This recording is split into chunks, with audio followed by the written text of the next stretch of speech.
Hello everyone, this is the Lelouch Lamberg.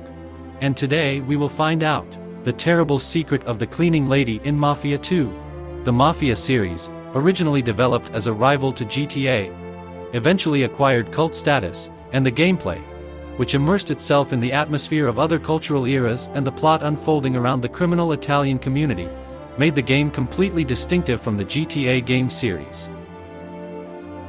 Each game of the Great Car Thief was filled with various memorable characters, and the Mafia games were filled with their own colorful characters who evoked sympathy, and their remarks could be parsed into quotes.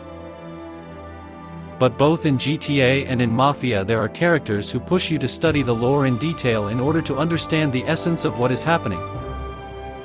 And there are characters who raise many questions to which it is almost impossible to find answers. One of these seemingly insignificant characters was the grumpy cleaning lady in the entrance of the house where Joe Barbaro lived. Vito first encounters her in the second chapter of Home Sweet Home, when he goes to Joe's apartment. Excuse me, ma'am. Do you know where Joe Barbaro lives? To the right of the stairs, and tell him that racket last night has to stop. If he don't like it, he can find another place to live.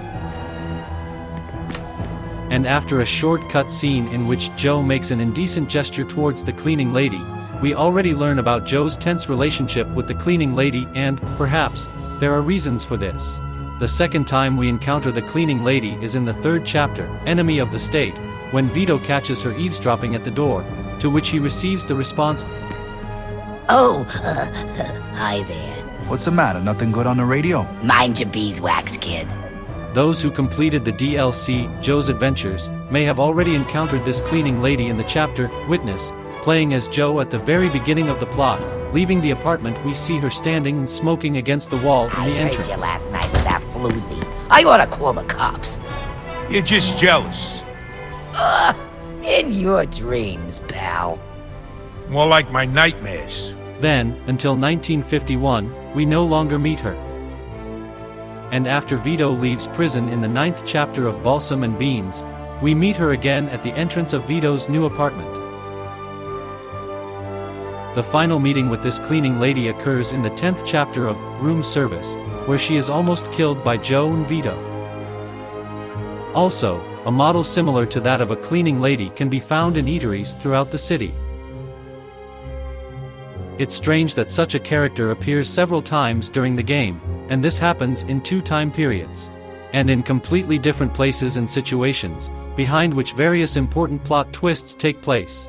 On fan sites they write that this character model appears in several places in the game, but the character models that we see in almost all eateries are the same. But there is one nuance that the developers use to indicate to us that this is a completely different character. All the waitresses are trying to flirt with the main character. This looks especially funny if you play as Joe.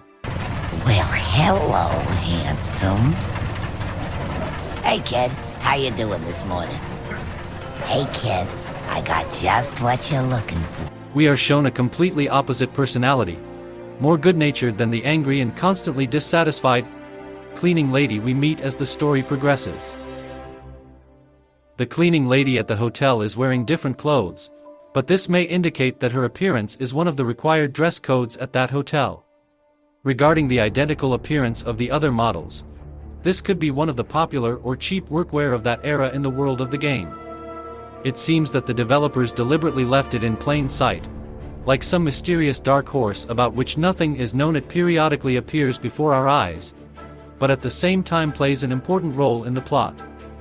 After some meetings with the cleaning lady, something happens according to the plot, and some situations arise related to either the police or the FBI. After the first and second meeting, Vito goes to prison. At the entrance of Vito's house, detectives are trying to get into the apartment of one of the residents. Open it up for you. Hey, fellas, what's going on? What's going on here is none of your business. Get out of here. So open up! And on the floor below we see a cleaning lady.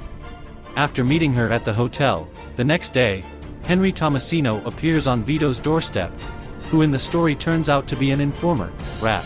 I had no choice. Your friend was a government informer. He was working for the feds. He was a fucking rat. Just like that rat fuck Henry used you. You vouched for that piece of shit. Brought him into my house. all of the above suggests that this character is either an informer, an informant, or an agent who works undercover.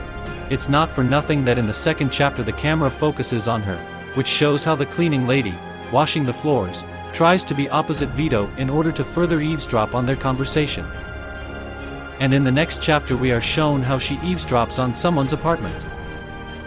And now in more detail. After the first two meetings, Vito is taken away by detectives. At the same time, in the scene from the DLC, almost immediately Joe leaves the apartment and stumbles upon this cleaning lady, who seemed to know that Joe was about to come out and knew what happened downstairs. This may indicate that someone told the detectives who were waiting for Vito that he is already in the apartment or is in it. In the chapter Bomb and Beans, we see two detectives outside the same apartment, and on the floor below we see a cleaning lady mopping the floor, but never raises her head, as if she doesn't want to be recognized. After the explosion in the hotel, we see a cleaning lady in the elevator, although she is dressed in different clothes, but her reaction when she sees Vito and Joe is so, Hey, what the heck is going on here? as if she is surprised and scared because she knows about the real activities of Joe and Vito. Not unimportant in this scene is Joe's reaction to it. Get out of there, lady. We ain't got nothing against you. And in the next chapter, Henry appears on the threshold of Vito's house.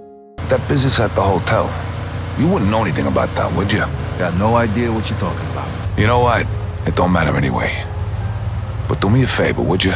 Yeah, sure. Next time, get a better disguise than a phony fucking mustache. I saw you two pricks from a mile away. You know what? Can we please not talk about this right now?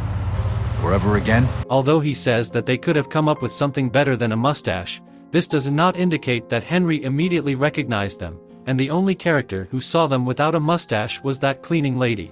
This suggests that Henry and the cleaning lady either interacted or the feds received information from the cleaning lady, and then this information was passed on to Henry. Almost 70% of the game we encounter this cleaning lady, but after killing Henry we don't meet her again, although we repeatedly find ourselves in the entrance to Joe's house. In the end, it is difficult to give a definite answer, but a lot of facts indicate that this cleaning lady is, at a minimum, an informant who transmits information to detectives. We meet her before scenes of detectives, federal agents, working. We catch her eavesdropping at the door. It is located mainly in those places where Mafia members live or visit. After meeting her, Henry comes to us.